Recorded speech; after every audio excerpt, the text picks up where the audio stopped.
சாரதா வந்து அதிர்ச்சி அடைகிறாங்க டிவியை பார்த்து. உடனே வந்து எல்லாருமே ஓடி வந்து பார்க்குறாங்க. என்னடி ஆச்சு, ஏன்டி அழுவுற அப்படின்னு சொல்லிட்டு சாரதாவை வந்து அவங்க மாமியார் வந்து கேட்குறாங்க.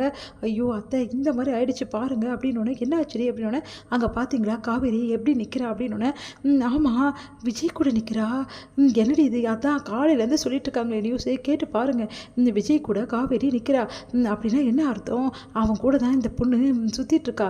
பார்த்தீங்கல்ல, அங்கே பாருங்கள் எப்படி வந்து பேசிகிட்டு இருக்கான்னு சொல்லிட்டு, இங்கே என்ன காட்டுறாங்கன்னு பாருங்க அப்படின்னு வந்து இது மாதிரி தவறான முடிவுக்கு போக பார்த்ததும், அதே டைமில் வந்து அவங்கள வந்து போலீஸ் காப்பாற்றி பேசுனதும், அதுக்கப்புறம் வெண்ணிலா பேசின எல்லா விஷயத்தையுமே வந்து பார்க்குறாங்க.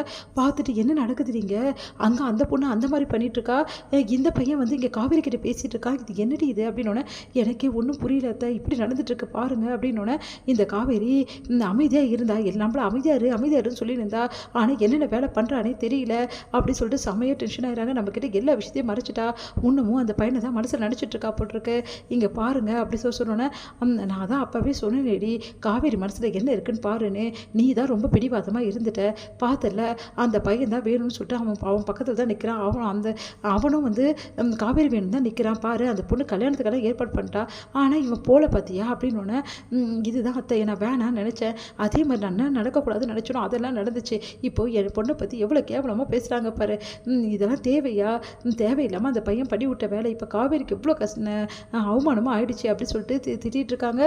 அவள் வரட்டும், ரெண்டில் ஒன்று கேட்குறேன், இப்போவே போய் அவர் தரன்னு பிடிச்சி இழுத்துட்டு வரேன் அப்படின்றாங்க. இங்கே பாருடி சாரதா, சும்மா இரு, அவள் வந்துட்டோன்னு பேசிக்கலாம், எதுவாக இருந்தாலும் இப்போ ஒன்றும் ஆகலைல்ல, இப்போ நீயும் போயிட்டு எதாவது பண்ணினா அப்புறம் அதுக்கும் வந்து அந்த பத்திரிக்கைக்காரங்க வந்து தொல்லை பண்ணுவாங்க, எல்லாம் என் தலை எழுது அப்படின்னு சொல்லிட்டு சாரதா இங்கே அழுதுட்டுருக்காங்க. இங்கே வந்து விஜய் வந்து அதான் ஆச்சு, விஜய் வரலன்னா நான் இதுக்கப்புறம் தவறான முடிவுக்கு போயிடுவேன் அப்படின்னு சொல்லிட்டு எல்லாருமே வந்து மிரட்டிட்டு இருக்காங்க. வெண்ணிலா போலீஸ் வந்து விஜய்க்கு கால் பண்ணுறாங்க. விஜய் நீங்கள் நேராக வந்து இங்கே வாங்க அப்படின்றாங்க. இல்லைங்க நான் வர முடியாதுன்னு, இங்கே பாருங்கள் விஜய், எதுவாக இருந்தாலும் இங்கே வந்து பேசுங்க, இங்கே பெரிய பிரச்சனையாக இருக்குது, தயவுசெய்து வாங்க விஜய் அப்படின்னோடனே, சரின்னு சொல்லிட்டு விஜய் என்ன பண்ணுறாரு, காவேரிட்ட இங்கே பாரு காவேரி, நான் அங்கே போகிறேன், எதுக்குங்க அங்கே போகிறீங்க அப்படின்றாங்க. போக மாட்டேன்னு சொன்னீங்க அப்படின்னோடனே, இல்லை காவேரி அங்கே போய் தான் ஆகணும், போலீஸ் வர சொல்கிறாங்க, எதுவாக இருந்தாலும் நான் ஒரு கை பார்க்குறேன், நீ கவலைப்படாமல் இரு அப்படின்னோடனே, என்ன பண்ணுன்னு தெரியாமல் கவலை அடைகிறாங்க காவேரி. இங்கே விஜய் வந்து நேராக வராரு. வந்தோடனே விஜய் வந்து ரொம்ப சந்தோஷம் அடைகிறாங்க. வெண்ணிலா, விஜய் நீ வந்துட்டியா விஜய், எனக்கு தெரியும் விஜய் நீ வந்துடுவேன்னு சொல்லிட்டு அப்படி போட்டு அப்படியே வந்து அழுறாங்க. வாயை மூடுறியா அப்படின்றாரு. எதுக்கு சார் என்ன வர சொன்னீங்க அப்படின்னு சொல்லிட்டு கேட்குறாரு போலீஸ்கிட்ட.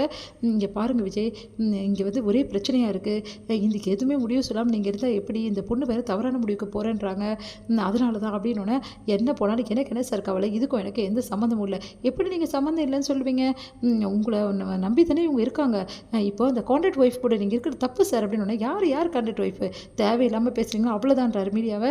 உடனே வந்து சார் நீங்கள் பண்ணுற தப்பு சார், எது தப்பு, என் பொண்டாட்டி இருக்கும்போது அடுத்த பொண்ணை நான் இந்த மாதிரி கல்யாணம் பண்ணுறது தான் தப்பு, ஏன் அது கூட உங்களுக்கு தெரியாதா, ஏன் சார் சட்டப்படி இதெல்லாம் தப்புன்னு உங்களுக்கு தெரியாதா அப்படின்னோடனே, சரி தான் விஜய் நீங்கள் சொல்கிறது, ஆனால் இவங்க இந்த மாதிரி பண்ணால் அதுக்கு நான் ஒன்றும் பண்ண முடியாது சார், இதுக்கும் எனக்கு எந்த சம்மந்தமும் கிடையாது அப்படின்றாரு விஜய். விஜய்கிட்ட வந்து, ஏன் விஜய் இப்படிலாம் பண்ணுற, நான் இவ்வளோ தூரம் அவமானப்பட்டு நிற்கிறேனே, என்னை பார்த்தா உனக்கு வந்து பாவமாகவே இல்லையா, உன்னை பார்த்தா பாவம் படுற நானா முட்டாளா, நீ வேணும்னே அவமானத்தை தேடிட்டு என்ன சொல்கிறியா, எல்லாரையும் வச்சு கார்னர் பண்ணால் நான் எப்படியாவது கழுத்து தாலி கட்டிவிட நினைக்கிறியா, அது நடக்கவே நடக்காது, என் பொண்டாட்டியை தவிர எனக்கு யாருமே தேவையே கிடையாது, என் பொண்டாட்டி தான் எனக்கு முக்கியம் அப்படின்னு அப்படியே டென்ஷன் ஆகிறாங்க வெண்ணிலா. உடனே வந்து எல்லாருமே வந்து விஜய் தாலி கட்ட சொல்லி வற்புறுத்துறாங்க. அப்போ அன்பரசு வந்து விஜய்கிட்ட சொல்கிறார், நீ ஒரு வேளை தாலி கட்டலைன்னா அப்புறம் நீ ஜெயிலுக்கு தான் போக வேண்டியது இருக்கும், என்ன சொல்கிறீங்க சித்தப்பா அப்படின்னோடனே, ஆமாம் சார், விஜய் வந்து வெண்ணாவோட அப்பா அம்மா வந்து இந்த மாதிரி ஆக்சிடென்ட் ஆகிறதுக்கு விஜய் தான் காரணம்னு விஜய் அதிர்ச்சி அடைகிறாரு. இந்த சித்தப்பாக்கு என்ன ஆச்சுன்னு